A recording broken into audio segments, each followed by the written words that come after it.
আসসালামু আলাইকুম ওয়া রাহমাতুল্লাহি ওয়া বারাকাতুহু।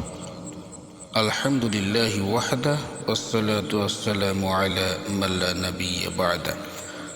আউযু বিল্লাহি মিনাশ শাইতানির রাজীম। বিসমিল্লাহির রহমানির রহিম। ইয়া ইব্রাহিমু কদ সাদ্দাকতার রুইয়া। কুরবানির ঘটনা। ফাররা বলেন, জবেহের সময় ইসমাইলের বয়স ১৩ বছর ছিল। ইবনু আব্বাস রাদিয়াল্লাহু তাআলা আনহু বলেন, ওই সময় তিনি কেবল সাবালকত্বে উপনীত হয়েছিলেন। এমন সময় পিতা ইব্রাহিম স্বপ্নে দেখলেন যে তিনি বৃদ্ধ বয়সে একমাত্র সন্তান নয়নের পুত্তলি ইসমাইলকে কুরবানি করছেন। নবীদের স্বপ্ন ওহী হয়ে থাকে, তাদের চক্ষু মুদিত থাকলেও অন্তর্চক্ষু খোলা থাকে। ইব্রাহিম আলাইহিস সালাম একই স্বপ্ন পরপর ৩ রাত্রি দেখেন। প্রথম রাতে তিনি স্বপ্ন দেখেন, ঘুম থেকে উঠে ভাবতে থাকেন কি করবেন।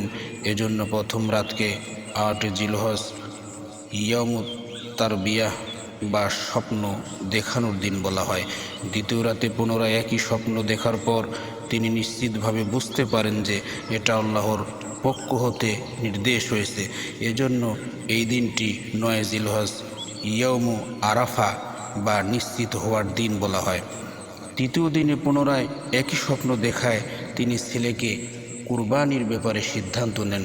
এজন্য এই দিনটিকে ১০ জিলহজ ইয়াউমুন নাহর বা কুরবানির দিন বলা হয়।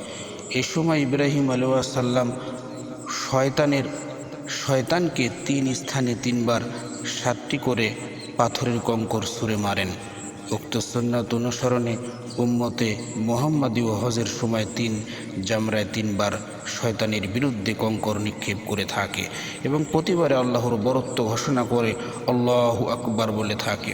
হযরত আব্দুল্লাহ ইবনে আব্বাস রাদিয়াল্লাহু তাআলা আনহু হতে বর্ণিত সহিহ সনদে মুসনাদে আহমদে বর্ণিত হয়েছে যে ইব্রাহিম আলাইহিস সালাম যখন কুরবানির প্রস্তুতি নিলেন তখন ইসমাইলকে বললেন, লাইসা লি সাবুম তুকাফিনুনি গৈরহু ফাখলাহু হাত্তা তুকাফিনানি।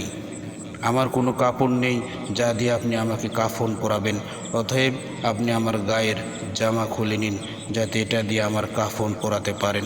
ইব্রাহিম আলাইহিস সালাম তখন ওটা খুললেন ও ছেলেকে মাটিতে উপর করে ফেললেন। এমন সময় পিছন থেকে আওয়াজ এলো, ইয়া ইব্রাহিমু কদ সাদাকতার রুইয়া। হে ইব্রাহিম আলাইহিস সালাম, তুমি স্বপ্ন সার্থক করেছো। ইব্রাহিম পিছনে ফিরে দেখে যে এটা একটি শিংওয়ালা ও চোখওয়ালা সাদা দুম্বা দাঁড়িয়ে আছে।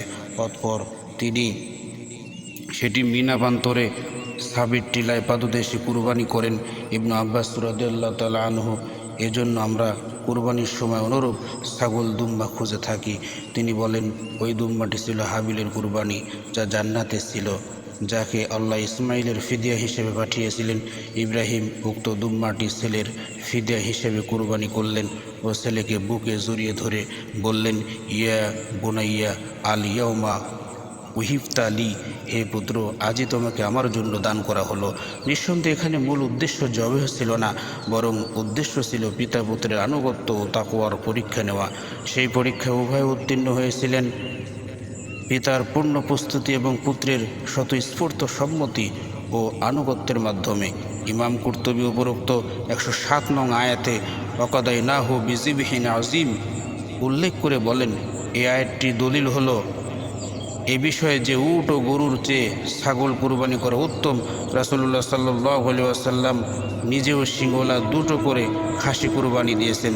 অনেক বিদ্বান বলেছেন, যদি এর চাইতে উত্তম কিছু থাকতো তবে আল্লাহ তাই দিয়ে ইসমাইলের ফিদিয়া দিতেন।